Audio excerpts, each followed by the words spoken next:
Guys, thank you so much for taking our time today. We have Amal, who's one of the co-founders of Urban Vault, one of the most premium brands right now in the co-working managed office vertical. One of the brands which is about 50 odd centers, more than 50 centers, one of the biggest ones in India right now. Thank you so much, Amal, for taking our time. Would love to understand from you the journey.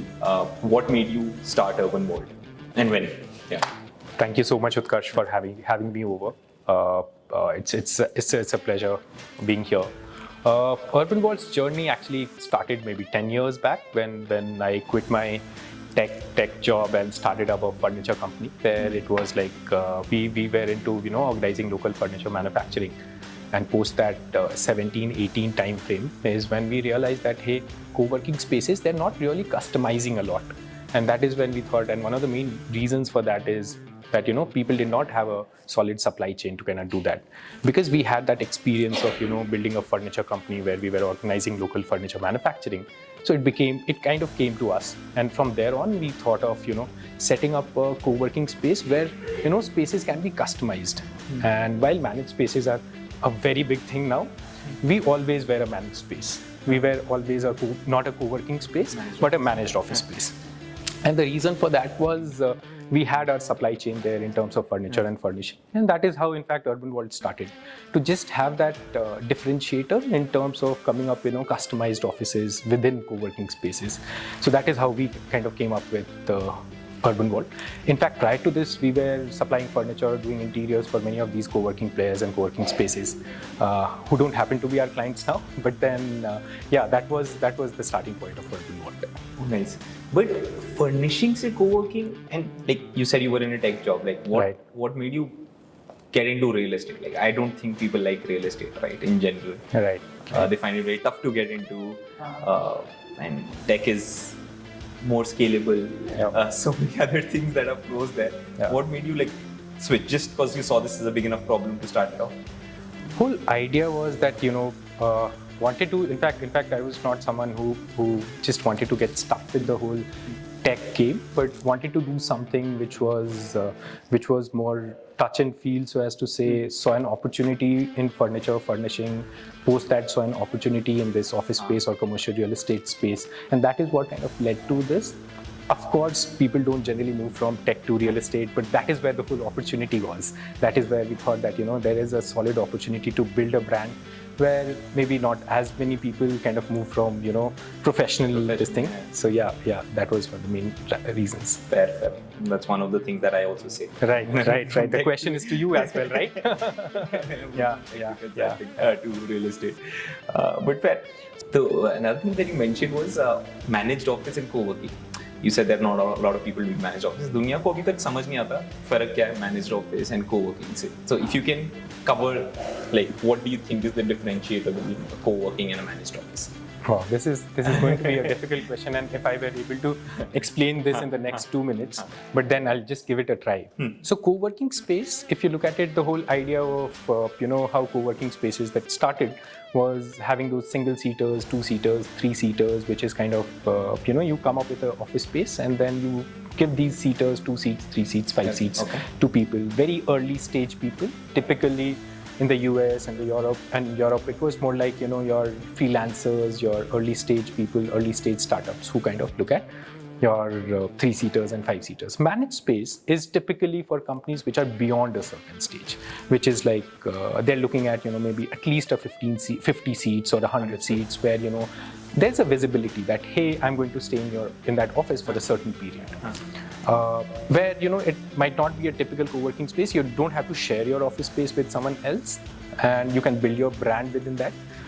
You don't really have to have a shared space, shared this thing, but then it is more like your space which is yours, but then have all the facilities that a co-working space has, which is like managing the space and so on and so forth. Like you can put your own branding. You can always put your own branding. Absolutely. Yes.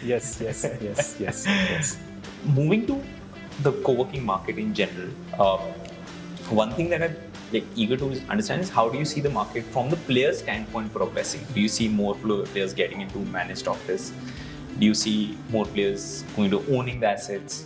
A lot of the Office, for example, has done a lot of revenue share deals, right? Do you see that as a trend? Is there something from a landlord or from a co-working app operator standpoint, considering you have 60 centers, like what would you tell future landlords or future co-working operators if they want to set up? Right. Like some learnings there, which you can share. From the to help brief. grow the industry. I know it's competition, but to help grow the industry. Yeah, of course, from the brief experience that we've had, I can say that, there's our industry is very close to what maybe hospitality was 20 years back. That's more like, per room, per keys, we are like per seat. So you'll see a lot of, I feel that, there'll be good brands and all coming up. There could be, we could have star rating and stuff eventually happening. But the real play, I feel, we have that on our. Oh, great. I think that's a great starting point. I honestly feel that, and that's a very genuine thing. I honestly feel that there will be eventually you'll have star rating for your properties, for your areas, for your buildings and stuff. Apart from that, I honestly feel the main game here would be the game changer here would be the ownership of properties.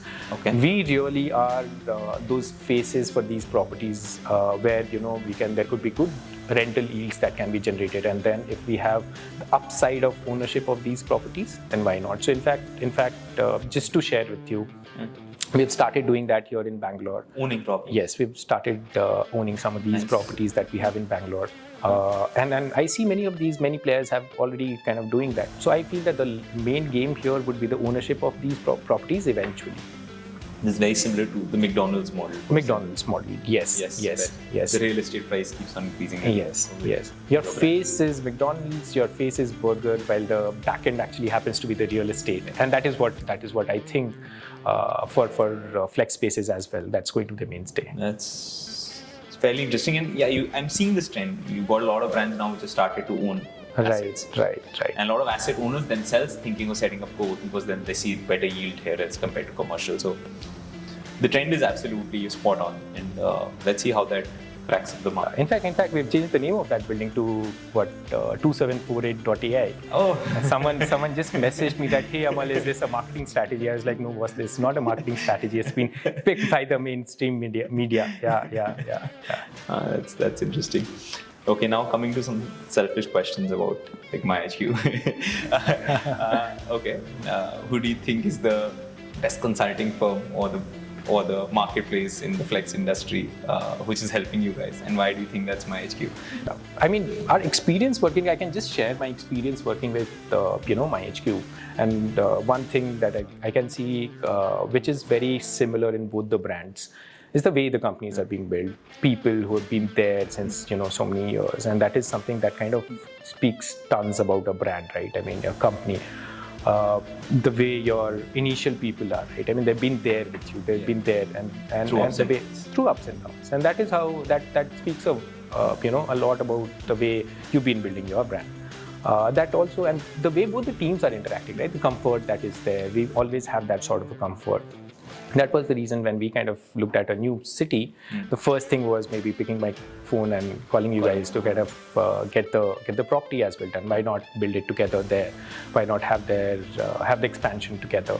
So that was the reason. We have that comfort. The team also gives that comfort, and also the team is confident because you're backing them well. So yeah.